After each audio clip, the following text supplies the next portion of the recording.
Chapter 11. On a bus to Kabul, I squeezed in with my fellow passengers. 2 wooden benches extended across the length of the bus to provide seating. In the middle, dozens of chickens flapped their wings, scattering feathers in the air and clucking loudly. Roosters called out, flapping their wings and expanding their chests. Goats poked about for something to eat, while a few sheep clustered around their owner, bleating wildly. The animals brought with them swarming flies and other exotic insects. A sociable goat stared me right in the eyes as if pleading for charity. Then with great enthusiasm he chewed on the cuff of my pants, which must have been delicious, as another goat soon joined him to chew the other cuff. A chicken then jumped onto my lap and pecked at my thighs. This portable barnyard was a daily affair for the passengers, who stared at me and offered smiles.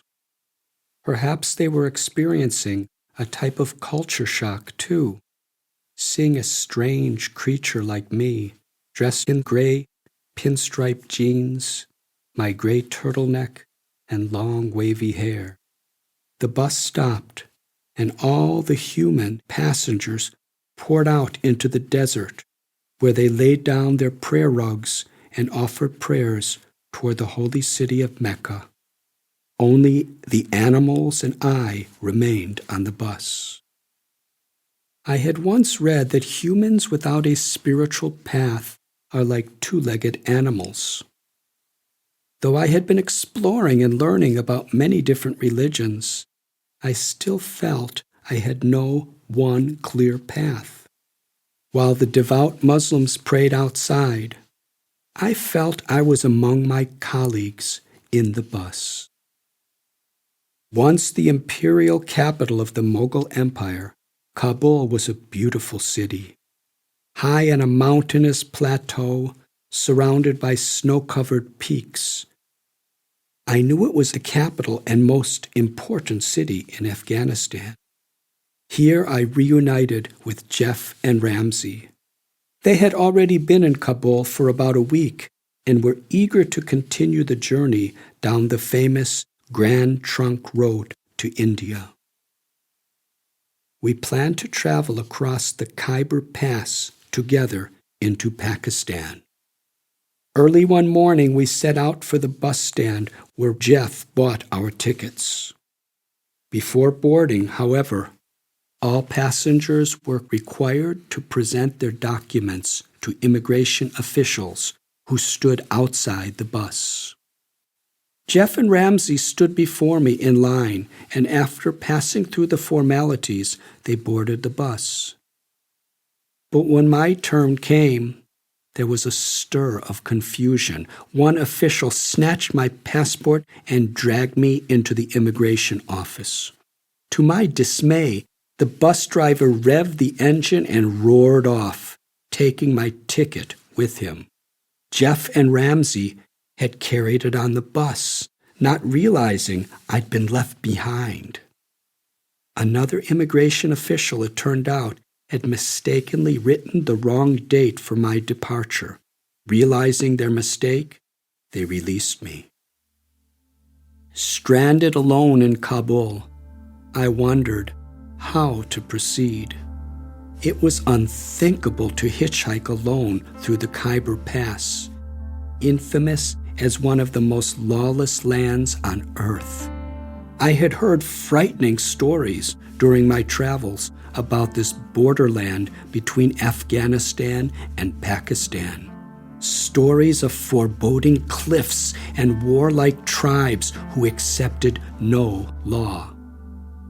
Like the denizens of the Old West of America, they settled disputes with loaded rifles and shootouts, and accepted killing and banditry as a way of life.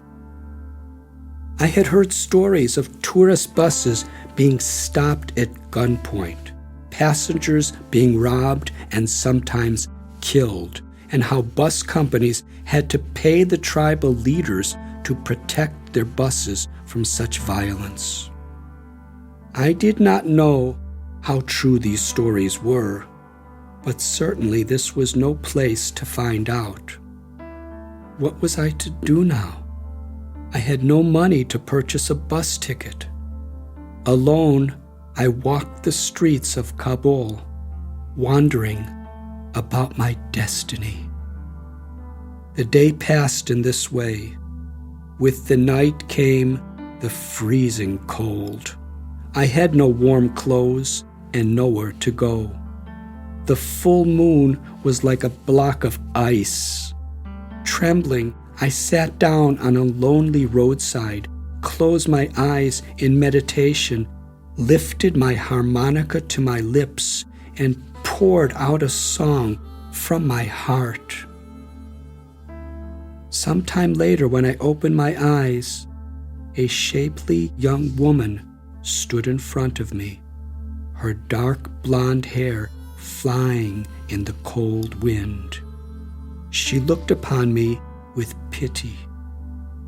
"Aren't you freezing here in the middle of the night without proper clothing?" she asked. She shivered as she gazed at me with sparkling blue eyes, and I told her what had happened to me. "I'm from Holland," she answered tenderly, "but I have been living in Kabul for several years. You may come to my home and keep warm tonight." Grateful, I followed her. From the frigid street outside, she escorted me through a door into a warm, beautiful room. Bedecked with gold and green curtains, it contained a white sofa and a fine dining table with chairs. She welcomed me to sit on the soft sofa. This was like nothing I had experienced since leaving my family home in Highland Park, which seemed like ages ago. The Dutch woman invited me to the dinner table, where she served warm bread with butter, baked vegetables, and chocolate cake for dessert. I considered how it may have been a hidden blessing that I missed the bus. After some casual discussion, she invited me to sleep. "You must be terribly tired after sitting in the cold for so long." She led me across the room where there were 2 beds. "Here's your bed. I'll sleep in my bedroom." Suddenly, from another room, a giant of a man appeared. My hostess introduced him. "This is my bodyguard. He's an Afghani warrior, obedient to me." I looked upon this gargantuan figure standing before me. He was about 6'4", with a body like a mountain, each limb bulging muscles like boulders. His long, oily hair was black as coal, and an unkempt beard covered his face. I sat down on my bed, and the Afghani warrior sat down on the other. Squinting, his pitch-black eyes pierced mine. He then stretched his fists above his head with a prolonged, growling yawn, his body radiating with the stench of sweat. My hostess continued, "He is my protector. I have seen him crush a man's skull with one blow of his fist. You may now sleep." She crossed the room to an adjoining room. Before disappearing through a beaded curtain, she switched off the light. "I will go into my bedroom now." The Afghani warrior was my roommate, and oddly enough, I felt safe with him by my side.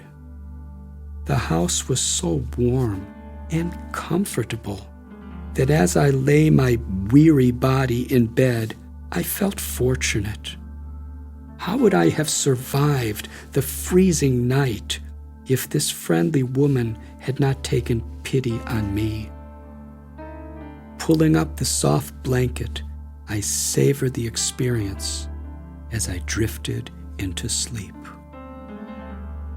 Minutes later, I awoke to my hostess parting the beaded curtain between our rooms. She was wearing only a transparent silk nightgown. Incense burned and soft music played. She approached my bed and spoke sweet words into my ear. "You are so young and good." Her eyes were glazed with passion. Slipping off her gown, she presented to me her naked body. And then, wrapping her arms around me, she laid her perfumed body over mine.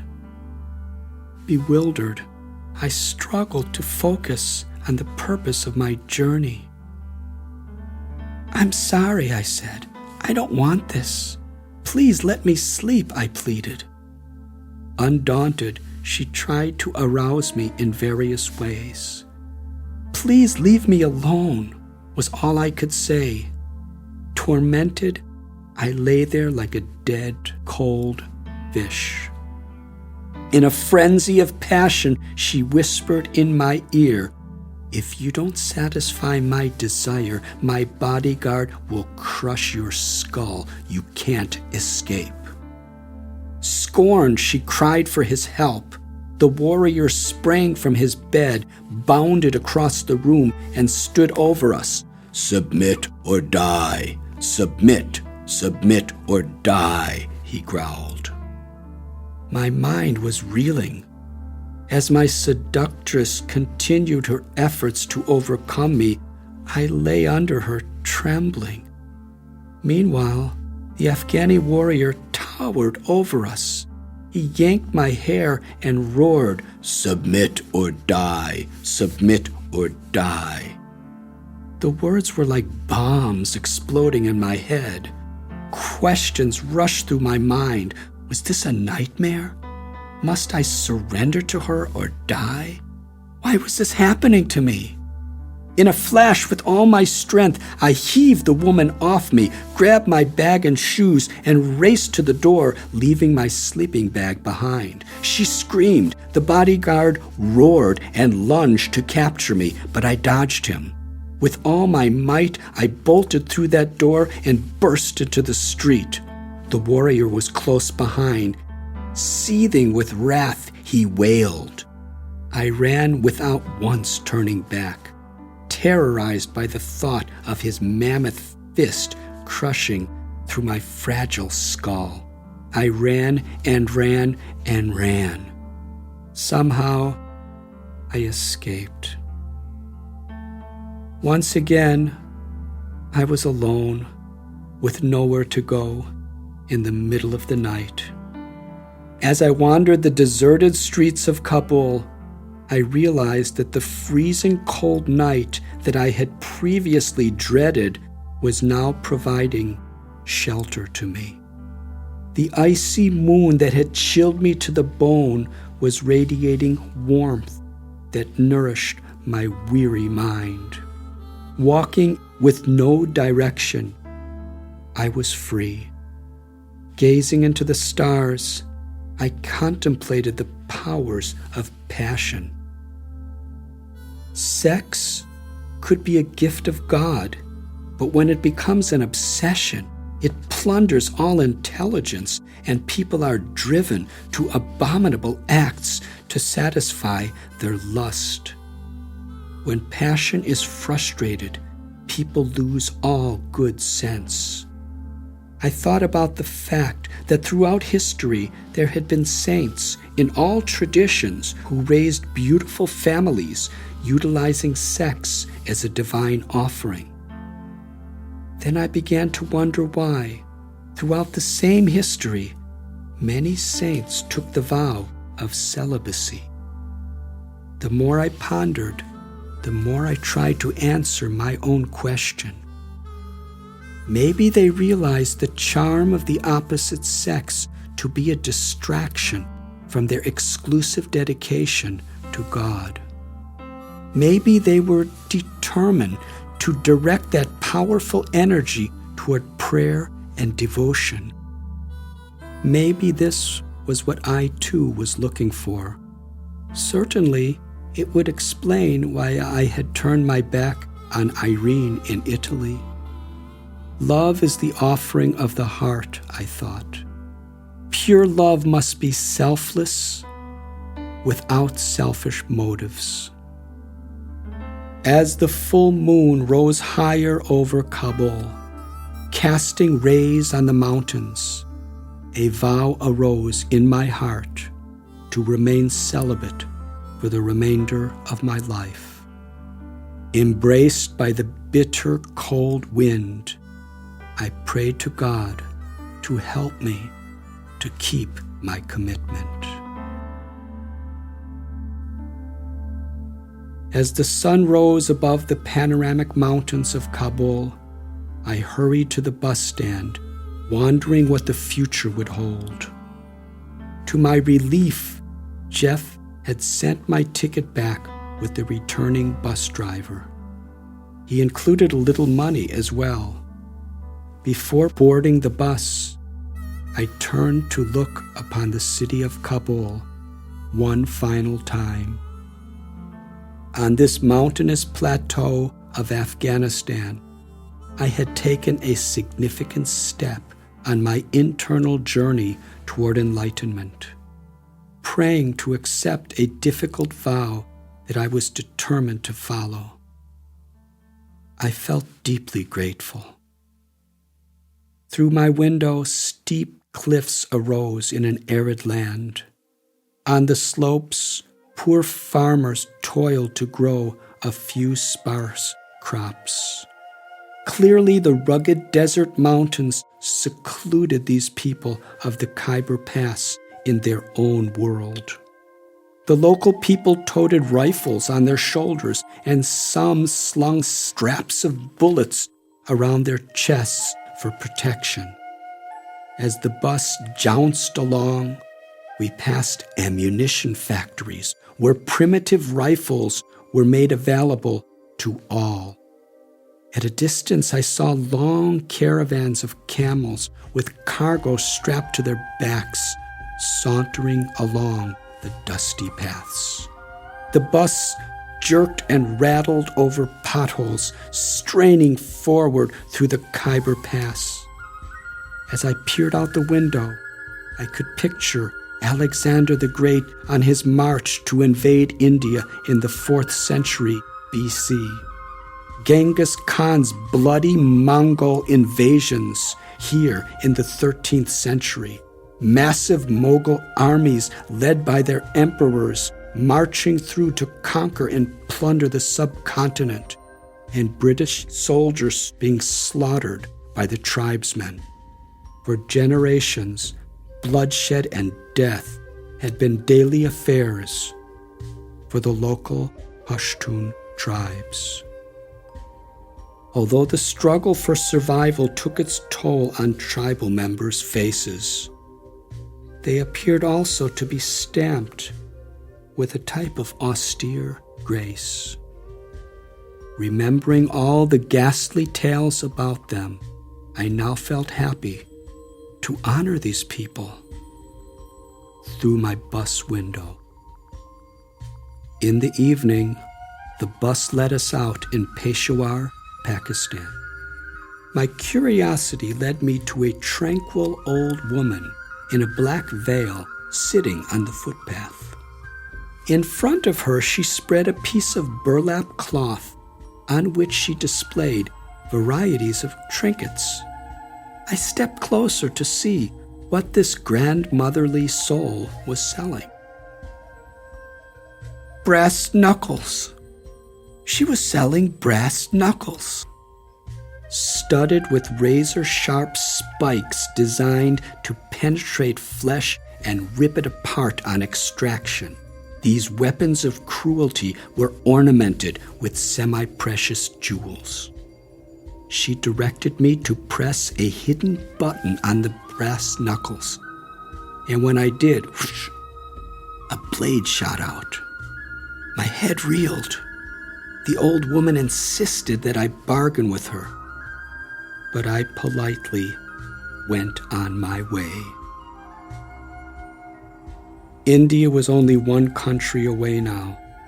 I eagerly continued my travel overland to the ancient city of Lahore to receive my Indian visa. On the way, I met some kind people who extended themselves to make me feel at home in Pakistan, providing meals and rides in trucks or buses. Early one morning, I waited outside the Indian embassy in Lahore. Large hawks circled overhead in the clear sky. When the embassy doors finally opened, I entered and timidly presented my passport to the official. When he stamped it, my heart rejoiced. I felt as if it were a visa to God's kingdom. India was a step away now. The land of yogis, lamas, and sages was waiting.